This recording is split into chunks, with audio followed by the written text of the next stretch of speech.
There is a canceled Tony Hawk mobile game that you've probably never heard of because when it comes to Tony Hawk and mobile games, there aren't really that many or any at all. That was until October 2013 where Tony Hawk started to discuss the desire to develop games intended for mobile devices.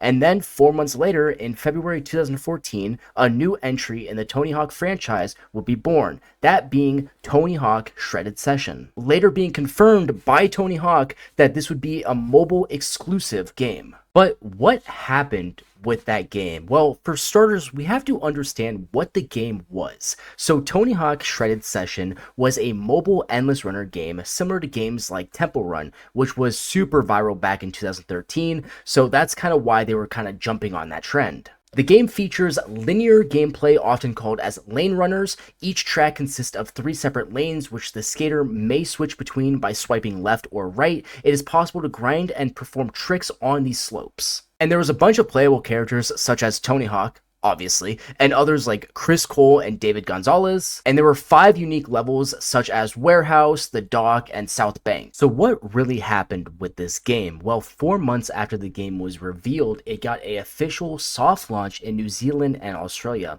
This soft launch would help test the game for a global launch which would happen in November 2014. But that didn't really happen. The main reason this game got canceled and it didn't end up releasing worldwide is pretty simple. The reception for the game was just awful. The game received a lot of negative feedback and some gamers were even blaming the game for not following the classic gameplay. But that's because people haven't played the game yet, right? Well, no. Sadly, even the people that had the hands-on preview disliked the game. So since the reviews are so bad and negative, Activision at the time were the publishers, they made the decision to cancel the international release and would shut down the exclusive soft launch on November 2014. Meaning even people in Australia and New Zealand couldn't even play the game anymore. But 4 years later, in 2018, there would be another mobile Tony Hawk game called Tony Hawk Skate Jam, which wasn't like Shredded Session, like, the Temple Run style, but it was successful in its own right, and it is still available to play today. So if you're interested in playing a Tony Hawk mobile game, that's pretty much your only option. There was a time that Ubisoft almost made a battle royale to compete with Call of Duty Warzone. It's late 2021, October rolls around, and Ubisoft has a couple announcements. The first being a new free-to-play battle royale in the Ghost Recon franchise called Frontlines. But many of you probably never heard of this game before, so this is what the game was going to be like. Ghost Recon Frontline was going to be a first-person tactical shooter. Keep in mind, for the Ghost Recon franchise, this is a first time ever. They'd never been in first person before. The game was set in Drakemore Island. It was going to be an expansive open world with diverse environments. The game introduced a unique twist on the Battle Royale franchise with a flagship mode, that being Expedition, where over 100 players in teams of 3 would complete dynamic objectives across the map without a shrinking playable area. So think Fortnite with objectives, but there's no storm. But you also only have 1 life, so... But after gathering the intel, teams must reach a drop zone for extraction. The game also featured 3 unique classes that you could play, that being Assault, which would excel in close-range combat, or Support, which would provide healing and protection, or a Scout, which specializes in long-range fights. Also some extra information, this game seems to be very similar to the Dark Zone PvP mode from The Division, if anybody knows what that is, but the map size would be like 10 times bigger than what The Division has. Also, the game heavily reuses assets from Ghost Recon Breakpoint. Now that we understand what this game was going to be like, we have to understand the rocky development and the release strategy for this game. According to Ubisoft, the team had started development on this game 3 years prior to the reveal of this game. On October 5th, 2021, Ubisoft announced this game on the 20th anniversary livestream for Ghost Recon, which we have to keep that small bit of detail in mind. Because the first red flag with the community was when the first trailer came out on the live stream or YouTube video VOD, whatever you want to call it, it gained a lot more dislikes than normal due to Ubisoft sneakily promoting the Ghost Recon 20th anniversary giveaway in the trailer. Many fans didn't like that because Frontlines wasn't a true Ghost Recon game, so they thought it was kind of disrespectful to promote it with the 20th anniversary. So after that happened, there was going to be a closed test alpha that would run from October 14th to October 21st for PC players in Europe, only for Ubisoft to announce later that month that they would delay the alpha test indefinitely, which they did. So there's already one red flag with the community and one delay, but what else actually happened? So after some time, finally a closed beta would come out on January 28th, 2022. Ubisoft launched a closed beta for the game under basically a lot of NDAs. Basically, you couldn't stream the game, you couldn't make content on the game, you couldn't talk about the game, you couldn't really do much about it. Although some people started streaming the game on Twitch, and that's when the footage got leaked and heavily criticized for being visually and conceptually similar to Call of Duty Warzone. And it was at that point that many people lost interest in this game completely. And if I was a betting man, because I know how Ubisoft basically operates, even if the game came out, we would probably not even be playing the game today, because Ubisoft would somehow shut down the servers and the game, because that's just what Ubisoft does. It's December 2011, and the monthly Game Informer magazines are being delivered worldwide, and on the cover of this month's magazine is the brand new Ubisoft game called Rainbow Six Patriots. But you've probably never heard of that game before. Here's why. Rainbow Six Patriots was a brand new first-person tactical shooter from Ubisoft. The whole premise of the game was that Team Rainbow was summoned into New York City to confront a terrorist group known as True Patriots. The True Patriots group claims to be part of a certain militia and takes it upon themselves to punish those that deemed responsible for the Wall Street Corporation. The main character who leads Team Rainbow is James Wolfe, a former Navy SEAL who believes that ethics are irrelevant in the fight against the True Patriots. Echo, who is another member of Team Rainbow, sees Wolfe as a father figure and is tasked with stopping the True Patriots. The game focuses on moral dilemmas faced by the team and their battle against the group.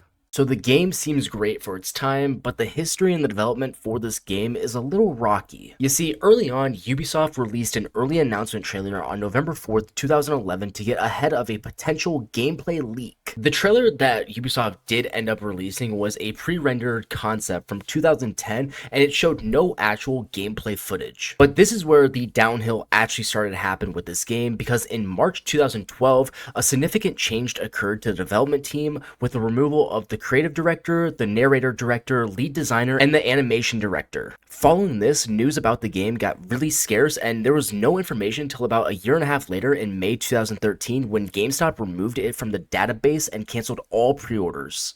But surprisingly, at E3 2013, Ubisoft confirmed that the game was still in development and would be produced for the 8th generation consoles, which would be PS4 and Xbox One. It was also revealed that players would be able to play the game in some sort of beta form in the next coming months. But after E3 in 2013, Ubisoft would go dark on the project, but 1 year later, on June 2014, it was announced that Patriots and the concept of the game was completely scrapped. Instead, they'll be working on Tom Clancy's Rainbow Six Siege as a replacement and a release date for December 2015, which, looking back, could have been a huge gamble for Ubisoft, but knowing what Siege is today, I think they made the right choice. There is an Assassin's Creed mobile game that you've probably never heard of. Assassin's Creed Utopia was a project initially announced by Gree on the 21st of February back in 2012. And if you don't know, at the time, Gree was a Japanese internet provider. And it was also at this time where Ubisoft decided to break its partnership with Gameloft, which at the time, Gameloft produced all of the past mobile games for Ubisoft. And Gree was looking to do a partnership with Ubisoft to create a mobile game set to release in December of 2012, which would have coincided with the Gree's European launch. A quick synopsis of the game: Assassin's Creed Utopia was designed as a real-time strategy game set during the early colonial period in North America. During the game, players would build and manage their own utopian city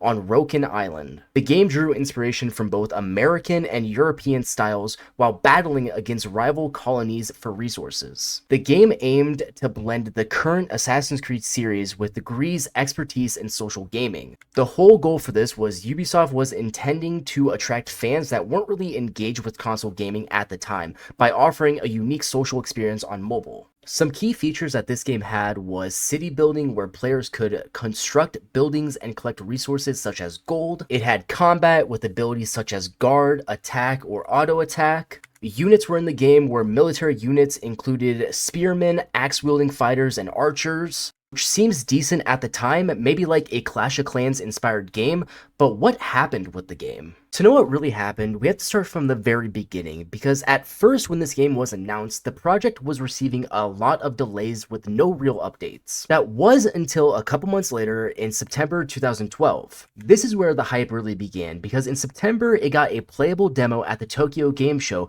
where anybody there could play a little bit of the game. But after the Tokyo Game Show wrapped up, it was back to darkness for this franchise, and in the coming months there would be even more delays and little to no communication on how this game is going, or if there's making progress, or what's really happening with the game. It's now been about a year, and it's November 2013, and we've heard nothing from Ubisoft or GREE if this game is even still coming out, because remember, this game was supposed to come out last year, December 2012, and it was at this point where many people were speculating that the game may have been cancelled or really delayed. And people were right, because a year later from basically nothing happening, in 2014, Ubisoft Netherlands made an official announcement saying the cancellation of Assassin's Creed Utopia. Did you know at one point Titanfall was going to have a mobile game, but 1 year after the announcement, they would cancel it completely? Titanfall Frontlines was a mobile game announced in late 2016 from Respawn Entertainment with a partnership with Nexon, which is known for their great mobile games, so it kind of seemed like a win-win for both parties.